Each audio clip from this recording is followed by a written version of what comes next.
The officer did see a weapon. He saw a hairbrush. That looked like a weapon. What's this in my hand right now? You gonna tell me that this looks like a weapon? In his hand, yes. What about in my hand? Huh? Does it look like a weapon now? Get on the ground! No! Down on the ground before I shoot you! Don't move before I shoot you with it! Look at me and stop crying! That's what it's like! The movie opens in the Carter household with a man named Maverick, who gathers his black family for an important talk.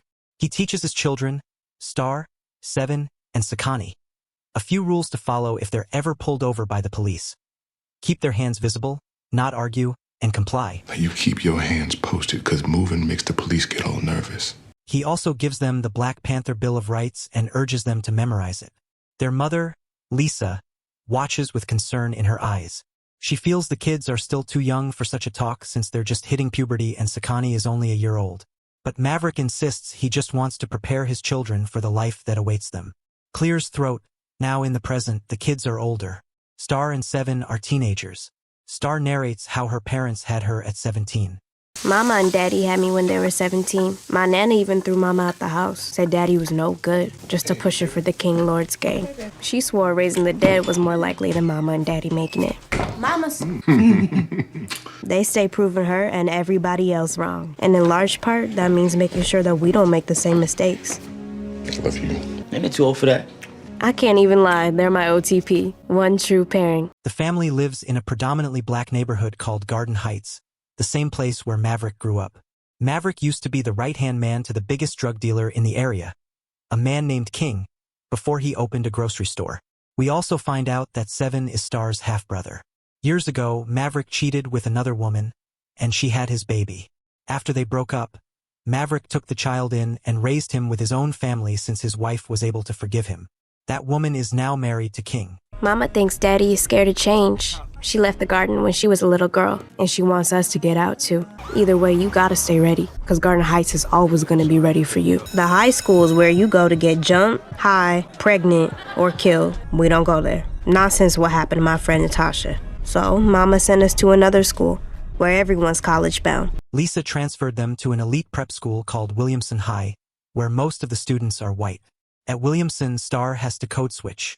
She tones down her blackness and avoids slang to fit in. The school's bright lighting and pastel colors contrast sharply with the grittier tones of Garden Heights. But Starr keeps her two worlds strictly separated. So when I'm here, I'm Starr version 2.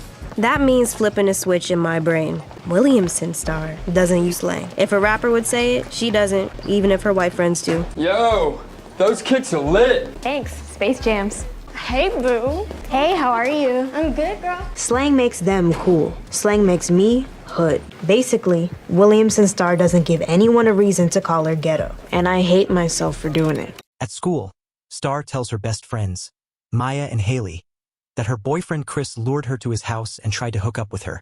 Haley jokes about kicking his ass, and they all laugh. Right then, Starr's popular and handsome boyfriend, Chris, walks into the building. Starr can't help but notice him rocking her favorite pair of Nike sneakers.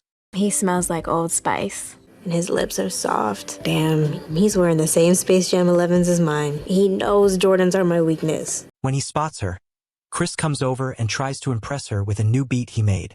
But Starr is still upset with him. He apologizes for his behavior, explaining that he thought she just wanted to skip ahead to the physical side of their relationship since she never hangs out with him outside of school or invites him over to meet her parents. They patch things up, and Chris lightens the mood by dancing to his beat.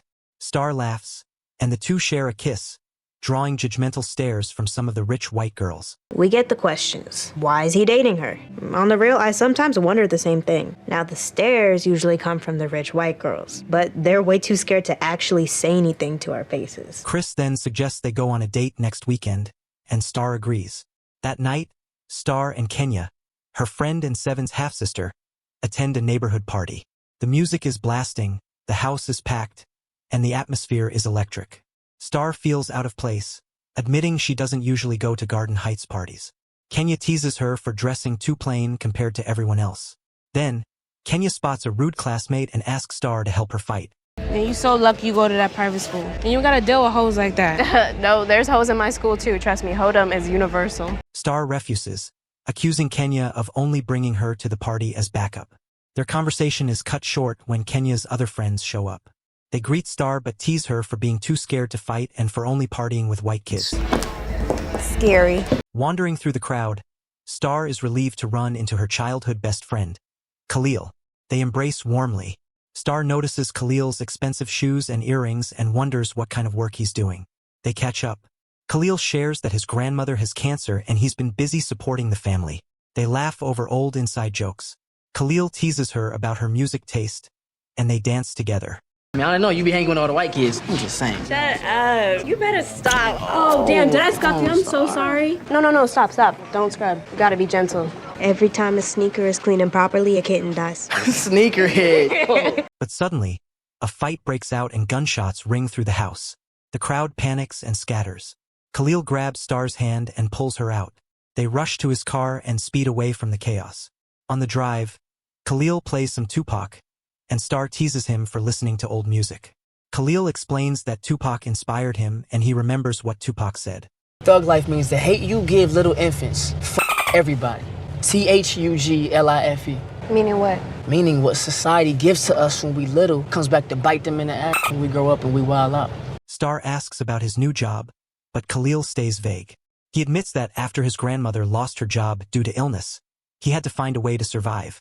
Khalil pulls the car over so he can look Starr in the eye. They reminisce about the games they played when they were 10 and their first kiss. You remember when we used to play Harry Potter? Yeah. What did we call ourselves? The Hood Trio. The Hood Trio?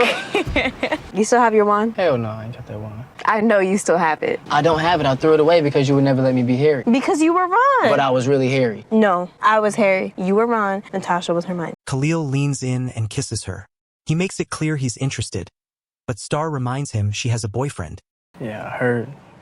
I didn't want to hear, but it's all good. Really? We've been together our whole lives, Starr. We got time. As he drives again, flashing lights appear behind them. A police cruiser pulls them over. Starr immediately tenses. She remembers her father's talk and puts her hands on the dashboard. She begs Khalil to do the same, but he doesn't take it seriously. Starr, we ain't done nothing. Will we drive like 50 feet? Please, just do it. The officer approaches, saying Khalil failed to signal a lane change. He demands Khalil's license and registration. Khalil, confused but not hostile, hesitates. I want to know why you pulling me over. Khalil, keep your hands on the dash. Starr, how am I supposed to get him my license and registration if I have to stay still? You failed to signal lane change. Turn the music off. Why? I can hear you. Please, Khalil. Turn it off. This is my car, so how can you tell me Step that? out of the car. You ain't got no right to do this. Starr tries to record with her phone, but the officer yells at her to put it down. Drop the phone. He takes Khalil's documents and runs a check, ordering Khalil to keep his hands on the car. When the officer walks away, Khalil leans into the car to talk to Starr. You all right? Go back where he told you. Yo, but come on, why you messing up my car? Just listen to him, Khalil. I'm not playing. Go back. Khalil reaches in and grabs a hairbrush. Khalil collapses as Starr screams. She rushes to him, but the officer restrains her and cuffs her. Where is it? Hey, where's the weapon? Okay, the gun. Where is it? What gun? Where? Horrified at his mistake, the officer calls for an ambulance, but it's too late. Khalil dies on the spot, leaving Starr in shock and disbelief. After the shooting, Starr is questioned by police detectives. She explains what happened and even provides the badge number of the officer who shot Khalil. Though polite, the detectives subtly try to shift blame, asking about Khalil's past and whether he dealt drugs. This infuriates Starr, and she becomes defensive. Lisa, sitting with her, voices her concern.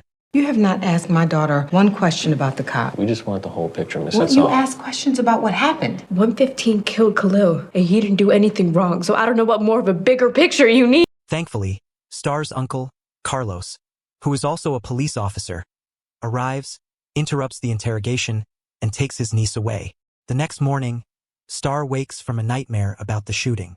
Maverick comforts her, calming her down. At breakfast, he offers words of encouragement to lift her spirits. Sakani steals Starr's bacon, making everyone laugh. That weekend, the Carters visit Khalil's grandmother to offer condolences. At her house, everyone's eyes are on Starr. Khalil's grandmother hugs her tightly, telling her she was the only real friend Khalil ever had. Starr admits she was with Khalil when he died. The woman is grateful he didn't die alone. A little later, Carlos and his wife arrive to pay their respects.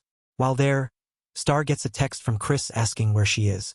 She suddenly remembers she had a date with him that weekend. She texts him that she can't make it. Chris is clearly disappointed. Carlos reveals to Starr and her parents that the officer who shot Khalil has been placed on paid administrative leave until the investigation concludes. He explains that the case might lead to Starr testifying before a grand jury. No. I don't want everyone knowing that Starr is the witness. She doesn't need that kind of attention. Should we get a lawyer? Witnesses don't need attorneys. Starr ain't just a witness, Los. Look, if you don't trust the system, can you at least trust me? Star's like my daughter. But she ain't. It didn't seem that way when you was locked up. Stop it! The chances of Khalil getting justice are slim. Starr is furious about the whole situation and storms off angrily. At school, Starr is still traumatized and grieving, but she hides it as best she can. Grand jury. Stuff like this ends up on the news. People get death threats. Cops target them. What will it mean at school? Will I suddenly be the poor girl from the hood who saw her friend get killed? I just gotta be quiet. Later, during basketball practice, Starr can't focus. When Haley makes a fried chicken joke, Starr nearly attacks her. Starr, just pretend the ball is a piece of fried chicken. What was that? What? It's game talk. Fried chicken is game talk? I've never heard that one before. Holy sh**. Starr, we had fried chicken for lunch. It was a joke. What's going on, girl? You know me, I know you better than anyone. You okay? Yeah, I'm just tired.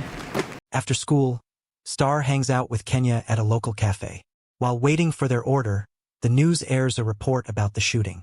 Dash cam footage shows that the officer mistook a hairbrush for a weapon, and the report mentions that an eyewitness will be called to testify before a grand jury. Khalil's mom is interviewed, demanding justice for her son. Kenya immediately realizes that Starr is the eyewitness since she was the last one seen with Khalil that night. After leaving the cafe, Kenya urges Starr to stand up for Khalil and help him get justice. Seeing Starr's hesitation, she reminds her that if the situation were reversed, Khalil wouldn't hesitate to fight for her.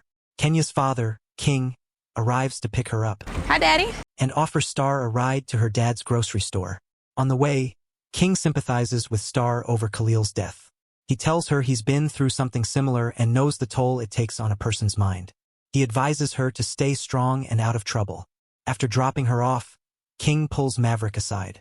It turns out King bought Maverick the grocery store after Maverick went to prison to cover for him. They catch up briefly, and then King warns that Starr shouldn't talk to the cops because Khalil had been selling drugs for him and he's afraid Starr might expose that. Maverick assures him that Starr won't cause any trouble and that he'll protect his daughter. Hey, stop! Remember what I told you, all right? Keep that shit in your rear view. At home, Lisa, after hearing what happened, believes King is threatening Starr and that he'll hurt her if she speaks about Khalil's drug dealing. Fearing for their safety, she wants the family to move to a better neighborhood. Maverick refuses, promising he won't let King harm them. The tension between them escalates. Starr overhears the argument and tells her parents she doesn't feel well and doesn't want to go to Khalil's funeral. Lisa refuses to listen, ordering her to get dressed. While getting ready, Starr finds the magic wand her friend Natasha used to play with when she was a kid. Before Natasha was killed, her dad walks in. Watch that Harry Potter and the Goblet of Half-Blood Gumbo Ghosts. I think I'm good, Daddy. You the worst person to watch Harry Potter with. The whole time you're like, Harry Potter is about the gang theory. It is. Hogwarts houses have their own colors, their own hideouts, and they always riding for each other. How that ain't about gang? You know I'm right. Y'all had y'all's own little Harry Potter gang. Now Natasha and Khalil both gone and you still here. Starr tells him about the famous Tupac quote she learned from Khalil. The hate you give little infants, everybody. Thug life. Maverick says he knows the quote well and explains its meaning. How society poisons black children and then punishes them for how they survive. Drugs, a multi-billion-dollar industry. Brothers like me and Khalil get caught up because it looked like a way out. That shit is flown into our communities. And I don't know nobody with a private jet. Me neither. And then they trap us. And we end up in prison, another billion-dollar hustle. And they got us riding through there like we on a conveyor belt. That's how I end up in prison with my daddy. You went to jail with your own daddy? Yep. But when I caught up with him, wasn't nothing he can do to help me. He was just a weak old man with regrets. And his light was gone. And I swore that would never be me, because I'm going to break the cycle for my kids. At Khalil's funeral, the church is packed. The air is heavy with grief and anger. When Starr sees Khalil lying in the casket, she breaks down, remembering their final moments together. Lisa comforts her and leads her away. King and his family arrive. Seven's mom, Aisha, spots him and calls out for him to join her. When he refuses, she begins shouting his name, causing a scene. To avoid embarrassment, Lisa tells Seven to go over to her. Baby, go back there with your mother. You know he don't want to sit with her. I know, but she's yelling in the church, baby. During the service, the pastor invites April, a lawyer from an activist group called Just Us for Justice, to speak. April warns the congregation that the officer who shot Khalil may walk free, even though there is a credible eyewitness. She urges everyone to join a peaceful protest at the police station after the service. Her words ignite the congregation, who are ready to fight for justice. Before leaving the podium, April gestures toward Starr, making it clear she knows Starr is the eyewitness. After the service, protesters are already gathered outside the church, holding placards and chanting. Police are present to keep order, but the crowd is growing restless. Fearing the protest will spiral out of control, Maverick quickly ushers his family away. That night, the news reports that the protest turned violent. The Carters sit together watching the coverage. The report catches Chris's attention, and he calls Starr to check if she and her family are safe. At the same time, there's a knock at the door. It's April, the lawyer. She has come to speak to Starr. April explains that Starr's testimony could strengthen the case against the officer. Where were you exactly? In the passenger seat. Do you have any proof of what you saw? Did you record it on a phone? No, the officer told me to drop it. She suggests starting with a TV interview so Starr can tell her side of the story. Maverick doesn't object, but Lisa refuses. She doesn't want her daughter's face on television, fearing it will put her in danger. April doesn't press further. Before leaving, she listens as Starr recalls losing her other best friend Natasha when they were children. We were playing basketball on the sidewalk when this car rolled by and this tattered hand pulled out a gun. We must have been in the way. It was 3 shots. And she was on the ground. And I remember she looked really scared because she was about to see what happens after you die. And I know who did it. What? Starr, you never told us that. It was a King Lord. He missed me once, and I didn't want to give him another chance, so I didn't snitch. And then I heard a few months later that he got killed, so I didn't say anything. Tell me, Miss Old Friend, what kind of friend is that? Now she faces the same dilemma and is torn about what to do. April gives Starr her number and tells her she can call if she changes her mind about the interview. The next day at school, Starr notices students buzzing with excitement. She finds out that classes have been canceled so students can join the protest for Khalil, but Starr is disgusted when she realizes they're not genuinely concerned. They just see it as an excuse to skip school. What's wrong? This isn't right. Who else is gonna speak up for our people, girl? Sickened by this, she calls her uncle Carlos to pick her up. Chris tries to find out why she's been acting differently, but she brushes him off. Moments later, Carlos arrives and drives her to the hospital where Lisa works. Lisa scolds Starr for skipping school, but Starr explains what happened with her classmates and tells her mom she's finally ready to do the interview. That evening, Starr's parents take her to a popular TV station where April is waiting. They agree that Starr's face will be blurred during the interview to protect her identity. Starr answers questions about what she witnessed that night. The host also asks about Khalil's life and work. On camera, Starr admits that Khalil had worked for a drug lord in Garden Heights, explaining he only took the job as a means to survive. Dealing for the biggest drug dealers in Garden Heights, the King Lords. So there's one gang that controls your entire neighborhood. Tell me about that. Why are you only asking me about that? I mean, next week I'll be called to testify in a grand jury investigation, but no one wants to know what actually happened. Everyone wants to know what Khalil did. Back in Garden Heights, King watches the interview with a stern expression, furious that Starr is running her mouth. After the interview, the family goes to a restaurant for dinner. While they eat, Starr notices King and his crew waiting for them outside. Maverick sees them too and steps out to confront King directly. The two get into a scuffle over Starr's interview. But before it escalates, police officers arrive. King and his men scatter, but the officers immediately accuse Maverick of causing trouble and search him in front of his family. Even when Lisa shows them his ID, they refuse to let him go. Go back inside now. No, thank you, officer. I will wait right here until you release my I husband. said go back inside. No, sir. My father didn't do anything wrong. Show me your ID. He is a child. Seven steps in to defend his father, and the police try to arrest him too. He resists. Starr records everything, as do other diners in the restaurant. Put that down now. I have a right to record this. She's the witness. Once the officers realize Starr is the eyewitness and that people are filming, they let Maverick go and leave. Consider this a warning. Lisa picks up a crying Saccone and the family heads home.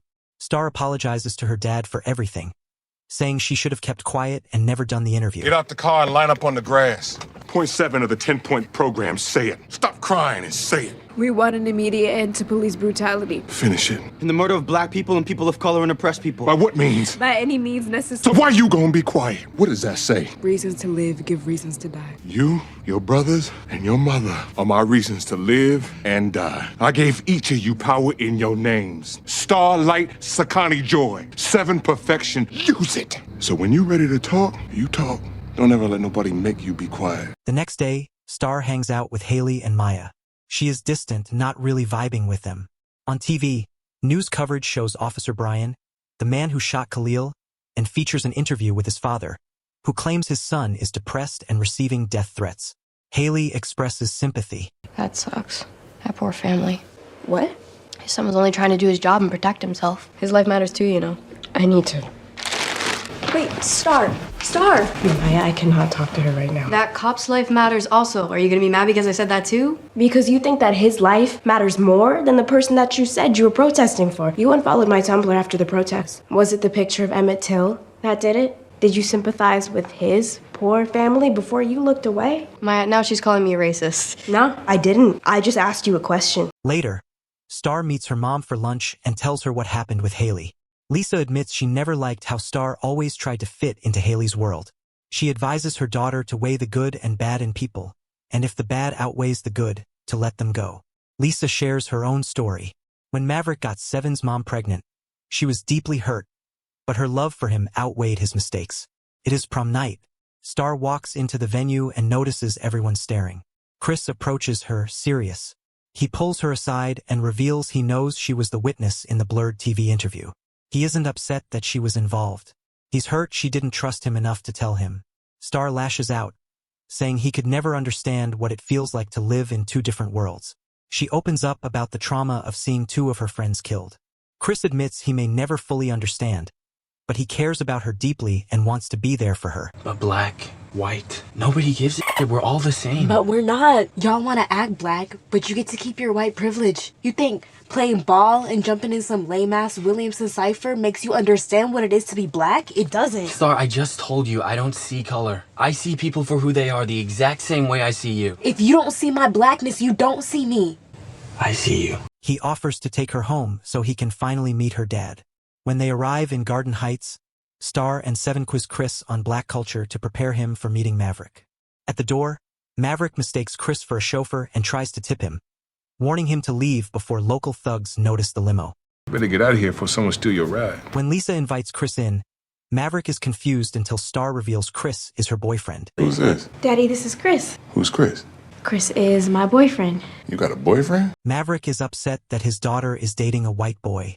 Chris, uncomfortable, excuses himself and leaves. Afterward, Maverick demands to know why everyone in the family knew about Chris except him. He worries that he hasn't set a strong example of what a black man should be, and that's why Starr is dating outside her race. Girls usually go with boys who look like they daddy. Guess I ain't set a good example of a black man for you. No, you didn't. You set a good example of what a man should be. Duh. If this little boy got you saying duh, he might have to go. Suddenly, gunfire erupts outside and bullets tear into the house. Maverick grabs his gun to defend the family, but the shooters drive off, shouting for Starr to keep her mouth shut. Shaken, the family temporarily moves in with Carlos, but Maverick refuses to stay. He won't be intimidated by King and his thugs. Seven chooses to return with his father. Back home, Maverick and Seven stand guard outside, ready to protect their house if necessary. The next morning, Starr talks with Carlos about Khalil's death.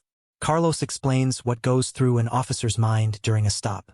The officer thinks, are they hiding something? Is the car stolen? Now, if there's a girl in the passenger seat like you, does she look all right? Has she been beaten or raped? If they start talking to each other and not the officer, we figure they might be trying to distract. If a driver disobeys orders and reaches into a car, he won't hesitate to shoot if he believes he sees a weapon. If I think I see a gun, I don't hesitate. I shoot. You shoot because you think you see a gun? You don't say something first? Like, put your hands up? It depends. Is it night? Can I see? Am I on duty alone? What if you were in a white neighborhood and it was a white man wearing a suit, driving a Mercedes? He could be a drug dealer, right? He could. So if you saw him reach into the window and you thought that you saw a gun, would you shoot him or would you say put your hands up?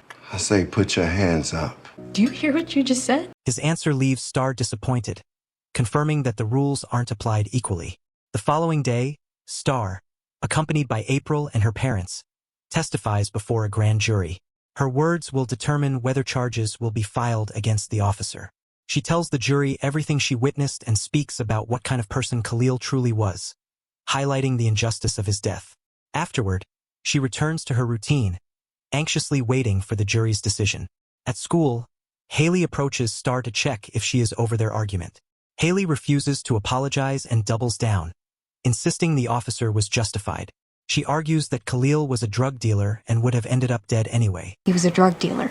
Someone was probably gonna kill him eventually. Starr fires back, reminding her that Khalil was killed because he picked up a hairbrush. Haley dismisses it, saying a hairbrush could look like a weapon in Khalil's hands. Enraged, Starr snatches Haley's hairbrush and pretends to strike her with it. Haley screams and falls to the ground, crying. Furious, she storms out. Chris catches up with her and calms her down. He takes her to his car, where she finally lets all her emotions spill out. I'm stuck. You're gonna leave. I got you. Then she receives a text from Kenya. King has beaten up Seven. Chris drives her to King's house, where they find Seven badly injured. Luckily, King isn't home.